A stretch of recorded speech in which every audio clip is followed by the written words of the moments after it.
I don't want to talk about her novels, and because it's her birthday, I wanted to read a little bit about her, because when I read this passage, it brings her to life for me, and that I'd like her to come to life for us, even for a moment today.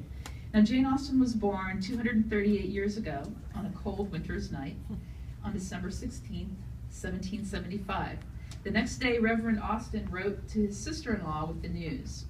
We have now another girl, a present plaything for her sister Cassie, and a future companion. She is to be Jenny. Now, nothing, of course, in his letter foreshadowed that she would be a great literary icon, but I like that, and it's somehow homey, and it makes her seem more real. But this passage makes her seem even more real to me, and I hope it does for you as well. I'd like to share an excerpt from my Aunt Jane Austen, a memoir by Caroline Austen. Caroline was the daughter of Jane's eldest brother, James, and Mary Lloyd Austen. And she's someone who knew and loved her. And here's what she had to say.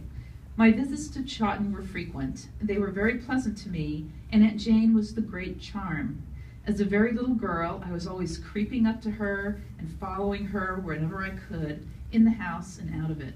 I might not have remembered this, but for the recollection of my mother's telling me privately, I must not trouble my aunt. Her charm to children was great sweetness of manner. She seemed to love you, and you loved her naturally in return. This, as well as I can now recollect and analyze, was what I felt in my earliest days, before I was old enough to be amused by her cleverness. But soon came the delight of her playful talk, everything she could make amusing to a child.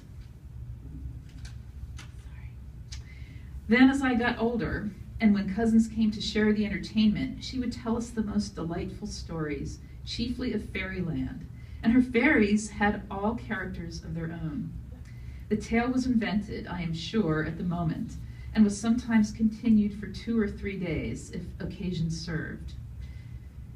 Now, it's clear to me from that description that Jane Austen was first and foremost a storyteller and an imaginist, and she was constantly weaving entertainment for herself, her family, and dare I say, for us. I don't think she knew that she would be revered over 200 years later, 238 years later, but she was such a talent. I can't even describe it. So I'm pleased to raise our glasses and to toast to Jane Austen, the woman who brings us here today, and as we celebrate her immortal memory. To Jane.